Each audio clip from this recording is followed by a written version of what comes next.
बहन की विदाई हो रही तो छोटा वाला भाई दौड़ के बाप के पास गया, बोला पापा पापा दीदी रो रही, जीजा जी नहीं रो रहे। तो बाप ने समझाया, बेटा दीदी तो केवल गेट तक रोएगी,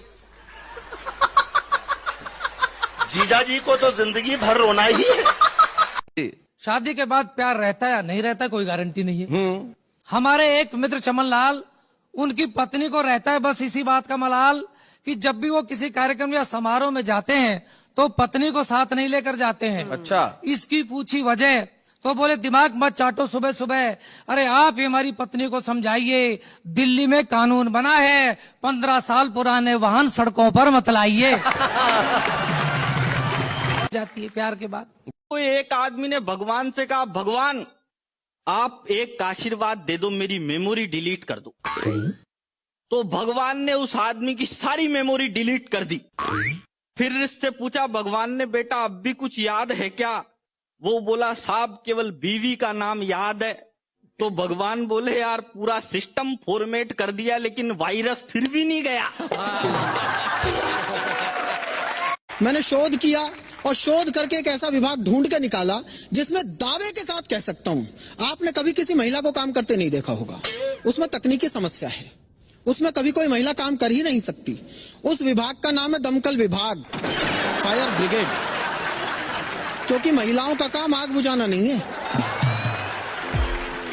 ये सिर्फ वे लोग तालियां बजा रहे हैं जिनके घर में लगी हुई है। नहीं, अगली का एक सूत्री कार्यक्रम होता है, आंख खुलते ही सामने वाले को ऐसी टेंशन दे दो अगला दिन भर घुट घुट के जिए। तकिए पर ही बता देंगी, आज पप्पू की फीस जमा करानी है, आज फोन का बिल जमा कराना है, आज राशन खरीद के लाना है, आज ये करना है, आज वो करना है। तो एक दिन मैंने कहा, मतलब मैं तेरी रोज रोज की फरमाइशों से दुखी आ गया हूँ, मैं आत्महत्या करने जा रहा हूँ। अगली तब भी नहीं चूकी, बोली एक सफेद साड़ी तो दिला जाओ, 13वीं पे क्या पहनूंगी। 2 आदमियों में झगड़ा हो गया तो एक ने कहा ऐसा मुक्का मारूंगा मैं तेरे 32 दांत निकाल लूंगा, दूसरा बोला मैं ऐसा मारूंगा 64 निकाल लूंगा। एक ऐसा बैठा था तीसरा, बोले यार गिनती सही कर, दांत 32 होते तू 64 निकाल कहां से लेगा? वो बोला मुझे पता थी तू बीच में बोलेगा। भीख में दिया हुआ 1 रुपए का सिक्का भिखारी ने मुझे वापस लौटा दिया। 1 रुपए का सिक्का जब भिखारी ने मुझे वापस लौटा दिया तो मैंने कहा जनाब मेरा एक उसूल है, मैं किसी भी भिखारी को 1 रुपए से ज्यादा भीख में नहीं देता।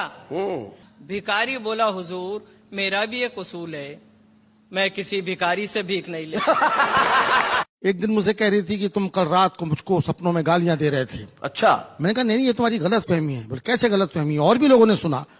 मैंने कहा मैं जानता हूं, मैं कह रहा हूं कि गलत फहमी है क्योंकि मैं उस समय सो नहीं रहा था।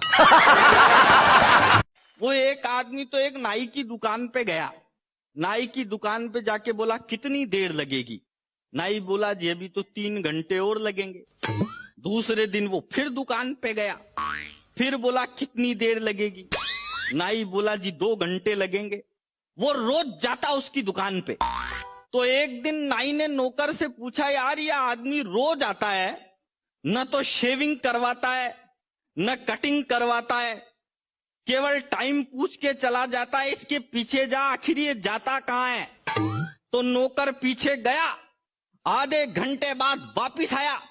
वापिस आते ही मालिक ने उससे पूछा रे नौकर बताओ आदमी कहाँ जाता है? तो नाई बोला, वो नौकर बोला साहब टाइम पूछ के आपके ही घर पे जाता है।